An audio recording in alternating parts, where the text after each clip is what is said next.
He's back, live and direct. Yeah, the drive for control, that's very... we're gonna look at this, the drive for control. Let's see what he says.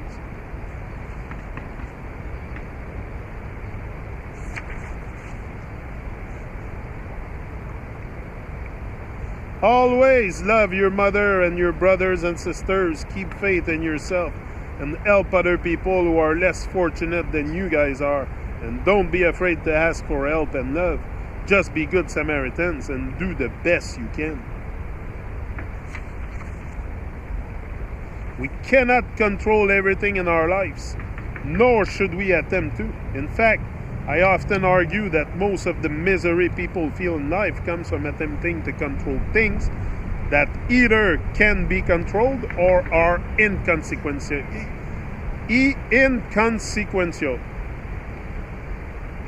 You can't control the weather or the economy. You can't control others. You've learned that by now, I'm sure.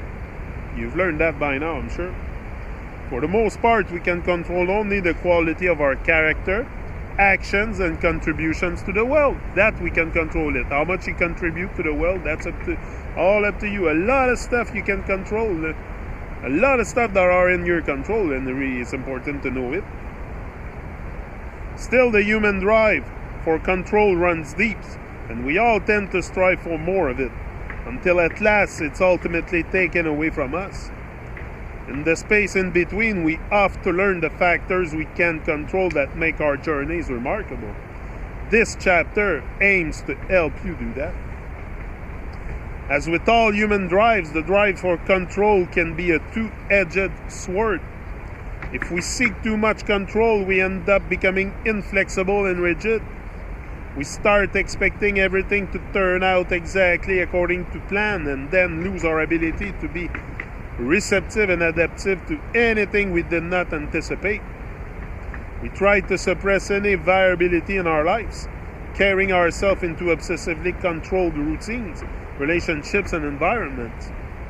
We collaborate less easily with others, and we tend to treat people harshly when they don't fall in line with what we want. It's terribly restricting and ultimately prevents us from experiencing the diversity, color, and joy of a more flexible and released life. Released! On the flip side, if we have no control in our lives, life can feel like a terrifying tailspin. While relinquishing control for a going with the flow attitude may sound wonderful now, it also requires disengaging from what is real.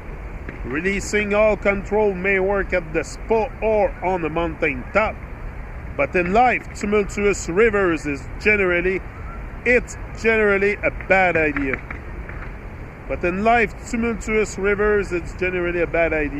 No control means no choice, no exertion of will, and can leave us helpless. Without exerting control, we can't direct our minds or influence our environment. We are left without the freedom to choose our path, and if we leave ourselves completely up to the whims of chance and circumstances. Control your outlook and character. Most of the events and experiences that happen to you in life are often random, unexpected, coincidental, or if you prefer, fated. They just happen and are outside of your anticipation. However, your ultimate response, the meaning you give to these occurrences, is 100% within your control.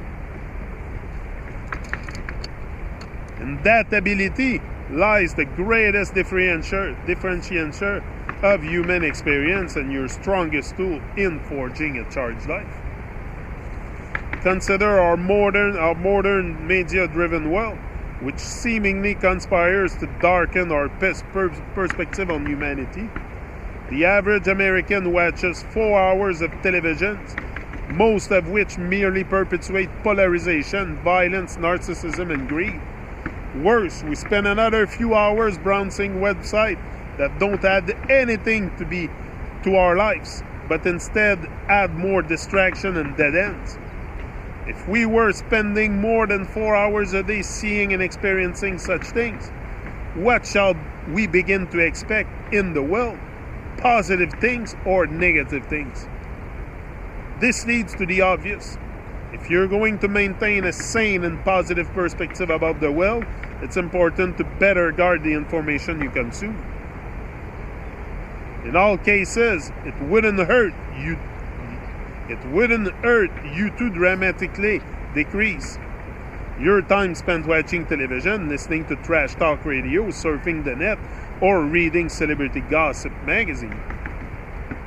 All that information you are consuming consciously and unconsciously is creating undue stress and unease in your life, and to a degree you probably don't understand.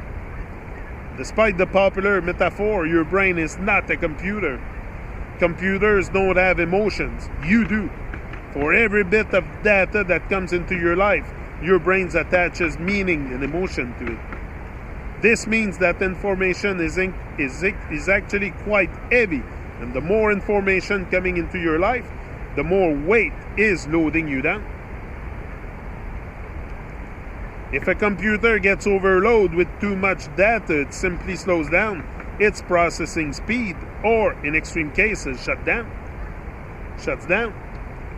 Think then about what too much negative media with its emotional baggage is doing to you. Decreasing your exposure to toxic people is just as important as decreasing your exposure to negative media.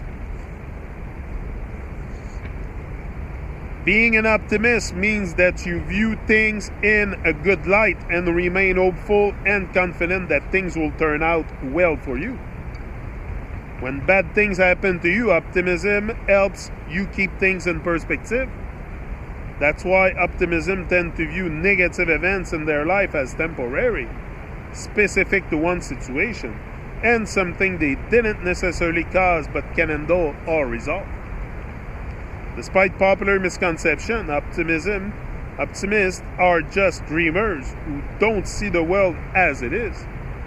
In fact, optimists are more likely to see the world as it is and take action to address problems than pessimists are. That's because pessimists don't believe that problems can be resolved, whereas optimists do, and thus are more willing to take action. Optimists in general have been found to be happier, live longer, cope better, last longer in loving marriages, and live healthier lifestyle. Pessimists tends to see negative events and experience as things that will last longer, that will wreak havoc on their lives, and that cannot be controlled or stopped. Stay positive and optimistic. I'm out.